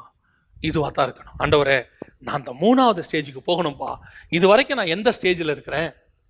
இந்த இடத்துல எனக்கு இதை படிக்கும் போது ஒரு வசனம் ஞாபகத்துக்கு வந்துச்சு. என்னன்னா, 6ஆம் வசனத்துல, அந்த யாத்திராகமம் 3ஆம் அதிகாரம் 6ஆம் வசனத்துல ஆண்டவர் சொல்றாரு, நான் ஈசாக்கின் தேவனும் ஆபிரகாமின் தேவனும் யாக்கோபின் தேவனும் ஆகிய பிதாக்களுடைய தேவனாக இருக்கிறேன். ஏன் இந்த 3 பேர் அங்க யூஸ் பண்றாரு? இந்த 3 பேரை அவர் ஏன் யூஸ் பண்றாரு அப்படின்னு கேட்டு பார்க்கும்போது, இந்த 3 பேருடைய தேவன் இடைப்பட்ட விதம் எப்படி இருந்துச்சு அப்படின்றதுக்கு இயேசு இதை பத்தின ஒரு விளக்கத்தை கொடுக்கிறாரு. என்ன கொடுக்கிறாரு? மரித்தோருக்கு தேவனாக இராமல் அவர் ஜீவனுள்ளோருக்கு தேவனாக இருக்கிறார்னு இருக்கு. ஜீவனுள்ளோருக்கு தேவன் அப்படின்னு சொன்னா, ஆபிரகாம், ஈசாக்கு, யாக்கோபு மரித்தார்களே, அப்படி எப்ப அவர் ஜீவனுள்ள தேவன் இவங்க சொல்ல முடியும்? இவங்க 3 பேரும் செத்துட்டாங்க தானே. செத்த இவங்க கிட்ட எப்படி நான் ஜீவனுள்ளோருக்கு தேவன் சொல்ல முடியும் அப்படின்னு கேட்டா, இவங்க மாம்சத்தில் தான் செத்தாங்க. இவங்களுடைய ஆத்மா சாகவே இல்லை. இவங்க ஆத்மா எந்த ஸ்டேஜுக்கு போயிடுச்சு தெரியுங்களா? அந்த செகண்ட் ஸ்டேஜை தாண்டி 3வது ஸ்டேஜுக்கு வெயிட் பண்றாங்க. அந்த தேவனை பார்க்க வெயிட் பண்றாங்க. ஆபிரகாம் சொல்றாரு, இதை காட்டிலும் பரமதேசத்தையே நாடினேன். யாக்கோபு சொல்றாரு, கர்த்தாவே நான் உடைய ரட்சிப்புக்கு காத்திருக்கிறேன். அப்படின்னா என்ன அர்த்தம்? இந்த கர்த்தரை அவங்க பார்த்துட்டாங்க. பார்த்துட்டு அவங்க அடுத்த ஸ்டேஜுக்கு வெயிட் பண்றாங்க. அதுதான் ஜீவன் உள்ளோர். அவங்க எல்லாம் யாரா? பழைய ஏற்பாட்டு பரிசுத்தவங்களா இருந்தாலும் எப்படிப்பட்டவங்களா இருந்தாங்களா? ஆத்துமாவை மரணத்துக்கு ஒப்பு கொடுக்காமல் ஜீவனுள்ளோர் தேசத்துக்கு போகிறதுக்கு ரெடியாக்கி வச்சிருந்தாங்க 3வது ஸ்டேஜுக்கு. ஆனா அவங்களால அட்டைன் பண்ண முடியல அந்த இடத்த. அவங்க சொல்றாங்க, அவர்கள் வாக்குத்தத்தம் பண்ணப்பட்டதை அடையாமற் போனார்கள். அவங்களால அதை அட்டைன் பண்ண முடியல. ஆனா உங்களுக்கு எனக்கு என்ன ஆசீர்வாதம் தெரியுமா? அதை நீங்க அட்டைன் பண்ண முடியும். அதுக்கு ஒரு வாய்ப்பை கொடுத்திருக்கிறாரு. இங்கவே கொடுத்திருக்கிறாரு. உயிரோடு இந்த பூமியில இருக்கும் போதே ஆவிக்குள்ளானார். யாரு? யோவான். அதான் பவுல் எழுதுறாரு, 2 நாளைக்கு பிறகு ஒரு மனுஷனை அறிவேன், அவன் பரதீசிக்குள் எடுத்துக்கொள்ளப்பட்டான். ஆவியில் இருந்தேனா மாம்சத்தில் இருந்தேனா தெரியாது. அந்த இடத்துக்கு தான் நீங்கள் நானும் வரணும். இந்த ஃபர்ஸ்ட் ஸ்டேஜில் இருக்கிறவங்க தயவு செய்து செகண்ட் ஸ்டேஜுக்கு வாங்க. இதை விடுங்க, இந்த உலகத்தின் காரியங்களை விடுங்க. இது நம்ம இதெல்லாம் தானா வருங்க, தேடி வருங்க, உங்களை தேடி கொண்டு வந்து கொடுப்பாங்க. காக்கா கொண்டு வந்து போடுங்க காலையும் சாயங்காலமும், ஒரு கவலையும் படாது. அவர் மறக்கிறதுக்கோ அல்லது உங்களை என்னையும் அந்த தண்ணியில விதைக்க முடியாது, எதுவுமே செய்ய முடியாது. உலகமே தண்ணியில மூழ்கி கிடக்குது. அதுக்கு மேல ஒரு போட்டு, அதுக்குள்ள ஒரு 8 பேர். அந்த 8 பேரை கர்த்தர் நினைத்தருளினார்னு இருக்கு. ஏங்க, இவ்வளோ ஃபெசிலிட்டிஸை நமக்கு கொடுத்துட்டு ஆண்டவர் கைவிட்டுற போறாரு. அன்னைக்கு அவன் விதைக்கவும் முடியாது, அறுக்கவும் முடியாது, எதுவும் செய்ய முடியாது. சேர்த்து வச்ச சாப்பாடு மட்டும் இருந்துச்சு உள்ள, அவ்வளோதான். வேதம் சொல்லுது, கர்த்தர் அவனை நினைத்தார். அவனையே கர்த்தர் நினைப்பாரானால் உன்னை என்னை நினைக்க மாட்டாரா? உங்களை என்னை நினைக்க மாட்டாரா? நம்ம இந்த செகண்ட் ஸ்டேஜுக்கு வாங்க. செகண்ட் ஸ்டேஜில் ஒருவேளை நீங்கள் இருந்து, இந்த உலகம் எனக்கு பாத்திரம் அல்ல, என்ன நான் உலகம் என் பின்னே சிலுவை என் முன்னே நீங்கள் சுமக்கிறவங்களா இருந்தீங்கன்னா, நித்திய ஜீவனை நோக்கி பிரயாணம் பண்ணுறவங்களா இருந்தீங்கன்னா, நீங்கள் 3வது ஸ்டேஜுக்கு ஆசைப்படுங்க. ஆண்டவரே, நான் காணக்கூடாததை காண வேண்டும் ஆண்டவரே. நம் கண்கள் காணவில்லை, நம் காதுகள் கேட்கவில்லை, ஆனால் ஆவியிலே தேவன் அதை நமக்கு வெளிப்படுத்த வல்லமையுள்ளவராக இருக்கிறார்னு வசனம் சொல்லுது. அந்த இடத்துக்கு நீங்கள் நானும் வரணும், அதை பார்க்கணும். நான் உங்களுக்கு ஒரு உண்மையை சொல்லிட்டு நான் முடிக்கிறேன். இந்த வேதாகமம் இருக்குது, இது உள்ள நீங்கள் நினைக்காத பொக்கிஷம் அடங்கி இருக்குது. நம்முடைய முற்பிதாக்களுக்கு வெளிப்படுத்தாத எத்தனையோ காரியங்களை இன்னும் கர்த்தர் வச்சிருக்கிறார். இதுவரைக்கும் நம்முடைய காதுகள் கேட்காத செய்திகளை கர்த்தர் இதுக்குள்ள இன்னும் புதைச்சி வச்சிருக்கிறார். நீங்கள் இதை தியானிக்கும் போது, நீங்க 100 அடி 1000 அடி தோண்டி தண்ணியை பார்க்கறத விட, அதை விட ஆழமா தோண்டி தங்கத்தை பார்க்கறத விட, கடலோட சமுத்திரத்தின் ஆழத்துக்கு போய் முத்து எடுத்துக்கிட்டு வரதை விட, இந்த வேதத்தின் ஆழத்தில் இருக்கக்கூடிய மகத்துவங்களை நீங்க ருசிக்கும் போது உங்க ஆத்மாக்குள்ள ஒரு சந்தோஷம் வரும் பாருங்க. அந்த சந்தோஷத்துக்கு ஈக்குவலான சந்தோஷம் வேற ஒண்ணுமே இல்லைங்க. அதுதான் 3வது ஸ்டேஜுக்கு போறதுக்கான வழி. இன்னைக்கு ஒரு தீர்மானம் எடுங்க. ஆண்டவரே, நான் இன்னும் நெருங்கி சேரணும். ஆண்டவரே, நான் இன்னும் நெருங்கி சேரணும். நான் இன்னும் உங்களை தூரத்துல இருந்து தூதனாகவே பார்க்கக்கூடாது, அந்த ப்ரொவைடராகவே பார்க்கக்கூடாது, பாதுகாக்கிறவராக பார்க்கக்கூடாது. அதையும் தாண்டி கர்த்தராக, எனக்கான ஒரு ராஜாவாக, எனக்காக மரித்தவராக, இது செகண்ட் ஸ்டேஜ். இதையும் தாண்டணும் ஆண்டவரே. இது வரைக்கும் உலகம் பார்க்காததை நான் பார்க்கணும் ஆண்டவரே. உலகம் கேட்காததை நான் கேட்கணும் ஆண்டவரே. எனக்கு சொல்லித்தாங்கப்பா. மார்பில் சாட்சி கொள்ளுங்க, பரலோகத்துக்கு என்னை கூட்டிட்டு போங்க, சொல்லி பாருங்களேன், ஆண்டவர் உங்களை செய்வார். இந்த 3வது ஸ்டேஜுக்கு நம்ம வரணும். இந்த 3 ஸ்டேஜையும் பூமியில் இருக்கும் போதே பார்க்கணும். அதான் இங்கே இருக்கு. 2 வசனம் தெளிவாக சொல்லுது. கர்த்தருடைய தூதனானவர் கர்த்தர், தேவனாகிய கர்த்தர். நம்ம ஜெபம் பண்ண போகிறோம். ஒவ்வொருத்தருடைய வாஞ்சையும் விருப்பமும் இதுவாக தான் இருக்கணும். ஆவிக்குரிய வாழ்க்கையில் இந்த உலகத்தில் அப்படி ஆகணும் இப்படி ஆகணும்லாம் ஜெபம் பண்ணவே பண்ணாதீங்க. அதெல்லாம் தானாக வரும். இதை மாதிரி வாஞ்சிங்க, கர்த்தர் பெரிய காரியங்களை செய்வார். நம்ம ஜெபம் பண்ணுவோம். சர்வ வல்லமையுள்ள எங்கள் தகப்பனே, உம்முடைய வேதத்தின் மகத்துவங்கள், ஆண்டவரை புதைத்து வைத்த ரகசியங்கள், இவங்களுக்குள்ளே காணப்படுகிற காரியங்களை நாங்கள் காண எங்கள் கண்களுக்கு கிருபை தாங்கப்பா. எங்கள் கண்களையும் இருதயங்களையும் திறந்தருளும் ஆண்டவரே. இன்னும் உடைய வேதத்தின் பொக்கிஷங்களை நாங்கள் உணர்ந்து கொள்ள கிருபை பாராட்டும் ஆண்டவரே. நாங்கள் இப்பொழுது இந்த சத்தியங்கள் கிடைக்கக்கூடாத காலத்தில் இருக்கிறோம், வசன பஞ்ச காலத்தில் இருக்கிறோம். ஆனாலும் இந்த வசன பஞ்சம் இருக்கிற காலத்தில் தேவனாய் கர்த்தர் எங்களை திருப்தியாய் போஷிப்பதற்காய் ஸ்தோத்திரம். எங்களை ஆகாரங்களை கொடுத்து ஆசீர்வதிக்கிறதுக்காய் ஸ்தோத்திரம். இன்னும் தந்து ஆசீர்வதிங்கப்பா. இன்னும் வேதத்தினுடைய மகத்துவங்களை காண, இன்னும் ஆழத்துக்குள்ளே போக கர்த்தர் கிருபை பாராட்டும். ஆசீர்வதியும், வழி நடத்தும். இயேசுவின் நாமத்தில் பிதாவே, ஆமென். ஆண்டவராகிய இயேசு கிறிஸ்துவின் நாமம் மகிமைப்படுவதாக. இந்த நாளிலும் அருமையான வார்த்தையை கேட்கும்படி கர்த்தராகிய ஆண்டவர் நமக்கு கிருபை செய்தார். இன்றைக்கு ஆண்டவருக்கு முன்பாக நாம் தூரமான நிலைமையில் இருந்தாலும், சற்று அருகில் இருந்தாலும், இல்லை ஆண்டவரை மிக தூரத்தில் இருந்தாலும், இன்றைக்கு நாம் ஆண்டவருடைய சமூகத்தில் கர்த்தரை கிட்டி நெருங்கி சேர நாம் வாஞ்சிக்க வேண்டும். தேவனை நாம் கிட்டி சேரும் பொழுது கர்த்தர் தம்மை நமக்கு வெளிப்படுத்துகிறார், தம்மோடு ஐக்கியப்படுத்தி கொள்கிறார்.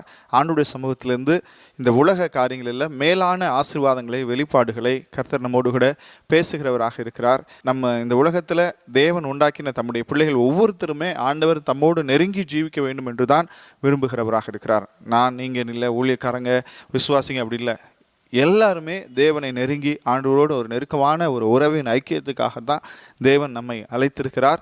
அதை நாம் வாஞ்சிப்போம். தொடர்ந்து நாம் தேவ சமூகத்தில் ஜெபிப்போம். எங்களை அதிகமாக நேசிக்கிற எங்கள் நல்ல பரலோக தகப்பனே, இந்த நாளிலும் ஆண்டவரே அப்பா உம்முடைய மன்னாவினால் எங்களை போஷிச்சிங்கப்பா. உம்முடைய கிருபைக்காக உமக்கு ஸ்தோத்திரம். ஆண்டவரே, இன்றைக்கு நாங்கள் தூரமாக இருப்போம்னு சொன்னால் உம்மை நெருங்கி சேர எங்களுக்கு உதவி செய்யுங்க. ஆண்டவரே, நெருங்கி நிற்கிற சூழ்நிலை இருந்தாலும் உம்மை மிக அருகாமையில் வந்து உம்மை தரிசிக்க, உம்முடைய வார்த்தைகளை கேட்க, உம்முடைய வெளிப்பாடுகளை பெற்றுக்கொள்ள எங்கள் ஒவ்வொருத்தருக்கும் நீங்கள் கிருபை பாராட்டும்படியாக நாங்கள் ஜெபிக்கிறோம் தகப்பனே. உம்மை கிட்டி சேர எங்களை ஆண்டவரே நீர் பலப்படுத்தும்படி ஜெபிக்கிறோம்ப்பா. எங்களை பின்னுக்கு இருக்கிற சகல உலக காரியங்கள், உலக ஆசைகள், மற்ற ஆண்டவரே எந்த ஒரு காரியமாக இருந்தாலும் தகப்பனே அதை தள்ளிவிட்டு உம்மை நோக்கி ஓட, உலகம் என் பின்னால் சிலுவையின் முன்னால் என்று சொல்லி உங்களை ஃபோக்கஸ் பண்ணி உம்மை நோக்கி நாங்கள் ஓட எங்களுக்கு கிருபை பாராட்டும்படி ஜெபிக்கிறோம். இந்த வார்த்தையை கேட்டுக்கொண்டிருந்த ஒவ்வொரு பிள்ளைகளையும் நீங்கள் அப்படியே ஆசீர்வதிக்கும்படி ஜெபிக்கிறோம்ப்பா. கிருபை பாராட்டுங்க, பலப்படுத்துங்க. விசேஷமாக இந்த நாளில் இந்த ஆராதனையில் கூடி ஜெபித்து கொண்டிருக்கிற உங்களுடைய வார்த்தைகளை கேட்டு ஆண்டவர் சமூகத்தில் காத்திருக்கிற ஒவ்வொரு பிள்ளைகளையும் கர்த்தராகிய ஆண்டவரே அப்பா உம்முடைய பலத்தினாலும் உம்முடைய கிருபையினாலும் இன்னும் அவங்களை நீங்கள் இடைக்கட்டும்படி பலப்படுத்தும்படி ஜெபிக்கிறோம். ஆண்டவரே, விசேஷமாக இந்த நாட்களில் உம்முடைய பிள்ளைகள் மேலே உம்முடைய பாதுகாப்பின் கரம் இருக்கட்டும். சகல தீமைகளுக்கும், வாதைகளுக்கும், வியாதிகளுக்கும், விக்கனங்களுக்கும், பொல்லாப்புகளுக்கும் ஆண்டவரே நீங்கள் விலக்கி உடைய பிள்ளைகளை காத்துக்கொள்ளும்படி நாங்கள் ஜெபிக்கிறோம். கர்த்ததாமே ஒவ்வொருத்தரையும் பேர் பேராக நீங்கள் பலப்படுத்தி ஆசீர்வதிக்கும்படி ஜெபிக்கிறேன். விசேஷமாய் குறைவுகள் யாவையும் நிறைவாக்குங்க. ஆண்டவரே, கர்த்தரை தேடுகிற எங்களுக்கு குறைவில்லை என்று ஒவ்வொரு பிள்ளைகளும் சொல்லத்தக்கதாக எங்கள் தேவனாகிய கர்த்தர் ஒவ்வொருத்தரையும் நீங்கள் நிறைவாய் ஆண்டவரே ஆசீர்வதித்து நடத்தும்படி ஜெபிக்கிறோம். உடைய கிருபையின் கரத்துக்குள்ள எங்களை ஒப்புக் கொடுக்கிறோம். பலப்படுத்துங்க, பாதுகாத்து கொள்ளுங்க. நீங்கள் எல்லாவற்றையும் பார்த்து கொள்வீங்கப்பா. உமக்கு ஸ்தோத்திரம். ஆண்டவராகிய இயேசு கிறிஸ்துவின் நாமத்தில் ஜெபிக்கிறோம் எங்கள் ஜீவனுள்ள நல்ல பிதாவே. ஆமேன், ஆமேன்.